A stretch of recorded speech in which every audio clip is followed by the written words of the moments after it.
regarding local prostate cancer, maybe, higher risk local prostate cancer, how do you incorporate PSMA PETs in more of a localized setting, just for the viewers?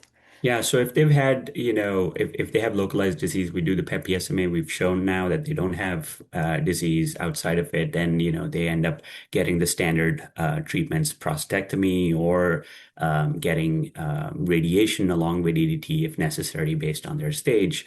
But then after they've completed their treatments, then we go, I think it is important to kind of use PET PSMAs at that time too when the PSA rises to guide your salvage treatments. Mhm. Yeah, very interesting. I think it's, the PSMA PETs definitely at least help me almost risk stratify patients, if they truly have a metastatic disease or maybe more higher volume disease than we initially thought. But I'm very curious, in the future, how the PSMA PET is going to change our trials, our patient outcomes, a long-term follow-up, because, for the past 10 plus years, we've used only conventional imaging, with CT scans, bone scans, in our trial. So it'll be interesting to see how this changes some of our data. Are we just identifying them earlier at maybe very low volume indolent disease, or, and actually exposing them to maybe more therapy? So I think the future might be a little bit more complicated, but I'm excited to kind of find out more. Yeah, I think it is very nice to have a tool like this that can detect disease early. But then there's also the Will Rogers phenomenon, right? Where you end up detecting disease early and you end up treating it earlier. And the outcomes might actually seem better on paper based on that. Yeah. But, whether you've actually done anything meaningful for that patient's life is different. So we have to be mindful of these things. And that's why I think novel trial designs are so important in the future to kind of address these issues so that we make sure that we are actually not just seeing disease early, but appropriately treating the more aggressive patients so that they can get, a survival benefit there. Definitely. And I think, like we mentioned previously, the current guidelines right now, if you look at metastatic HSBC as a whole, do recommend, doublet versus triplet therapy. So I guess my question, and you have, touched upon this briefly during our discussion, but what clinical milestones would make you more comfortable initiating a treatment break as a whole? Is it specifically the PSA, cutoff, the PSA nadir? Is it the duration of response? Do you have something that you lean a little bit more on, or do you really just take, all clinical considerations into account?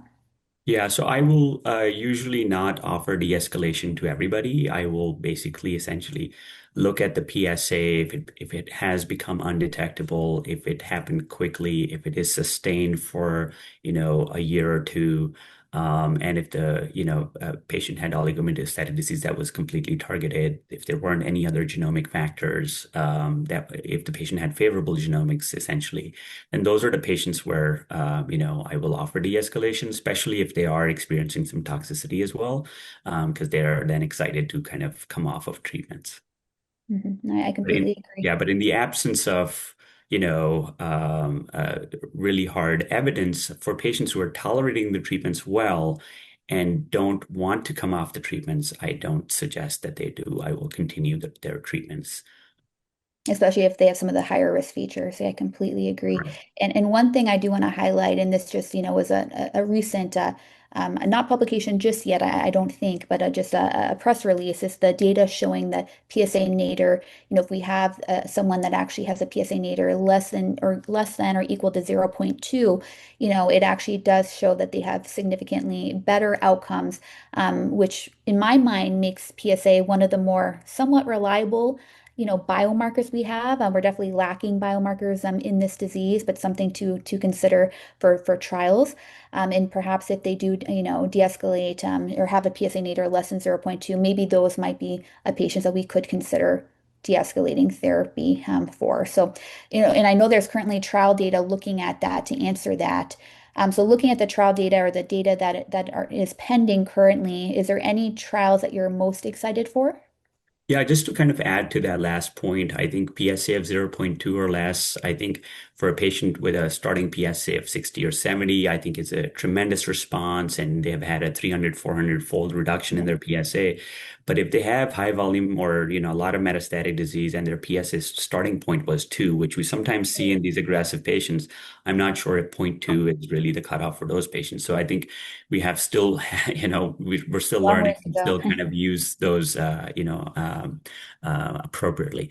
Regarding your question about clinical trials, there is, a lot of studies now going on trying to understand ADT with hormonal intensification, whether that could be done intermittently compared to, whereas previous data has mostly just been looking at intermittent ADT alone.